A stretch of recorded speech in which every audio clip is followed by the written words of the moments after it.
বিধানসভা নির্বাচনের আর মাত্র কয়েকটা দিন বাকি। দামামা বেজেই গেছে। রাজ্য জুড়ে চলছে ভোট রব।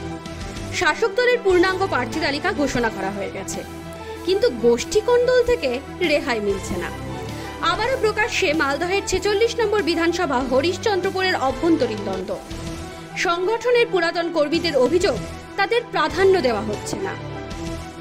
এদিকে রাজ্য জুড়ে এবারে শাসক দলের স্লোগান খেলা হবে, কিন্তু গোষ্ঠী কোন্দলের জেরেই হোক বা অন্য কোনো কারণেই হোক, হরিশ্চন্দ্রপুর বিধানসভা এলাকায় পুরনো কর্মীদের অভিযোগ এবারে তাদের নির্বাচনী প্রচারে ডাকাই হচ্ছে না।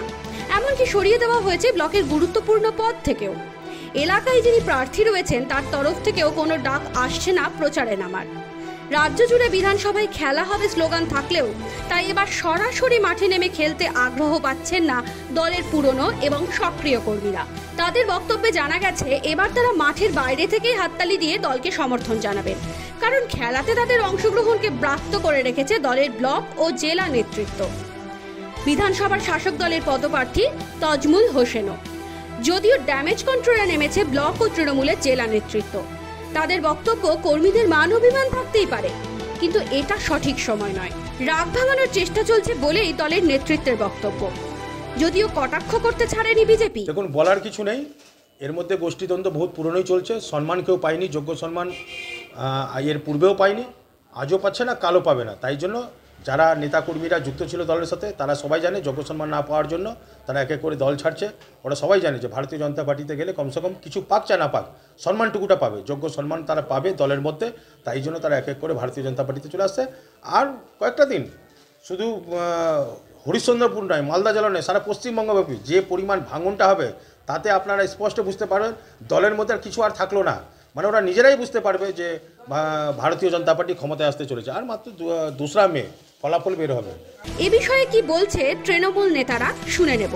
না, এই ধরনের অভিযোগ যদি থাকে, দেখুন আমরা একটা জিনিস জানি যে কর্মীরাই আমাদের দলের সম্পদ। যদি এই ধরনের কোনো কর্মীর অভিমান থাকে, অভিযোগ থাকে, অবশ্যই আমরা খতিয়ে দেখব এবং প্রত্যেকটা কর্মী, সে পুরনো নতুন যারাই আছে, তারা কেউ যেন অভিমান করে বাড়িতে বসে না থাকে। মমতা ব্যানার্জির হাত শক্ত করার জন্য প্রত্যেকের দরকার এবং তারা যেন নির্বাচনে নামে এবং অশুভ শক্তিকে পরাস্ত করতে সক্ষম হই।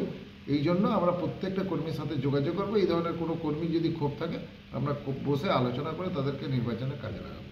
অভিমানী প্রাক্তন নেতা তথা হরিশ্চন্দ্রপুর 1 নম্বর ব্লক কমিটির সদস্য হারাধন চন্দ্র দাসের বক্তব্য। যারা নেতৃত্বে আছেন তৃণমূল কংগ্রেসের, আমরা বিগত দিনে আমি সভাপতি ছিলাম এবং নিষ্ঠার সাথে দলটার দায়িত্ব পালন করেছি। বর্তমানে প্রার্থী ঘোষণা হয়ে গেল, প্রার্থীদের হাতে নির্বাচনের প্রক্রিয়া চলে গেছে সাংগঠনিক নিয়ম অনুযায়ী তৃণমূল কংগ্রেসের।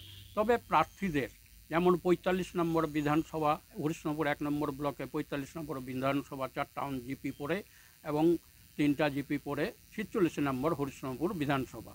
তো কোনো বিধানসভার প্রার্থীর পক্ষ থেকে কোনো রকমের জানতে পারছি না, সোশ্যাল মিডিয়ার মারফতে বা সংবাদপত্রের মারফতে সমস্ত কিছু জানতে হচ্ছে। হরিশ্চন্দ্রপুর 1 নম্বর ব্লক সভাপতি মানিক দাসের বক্তব্য।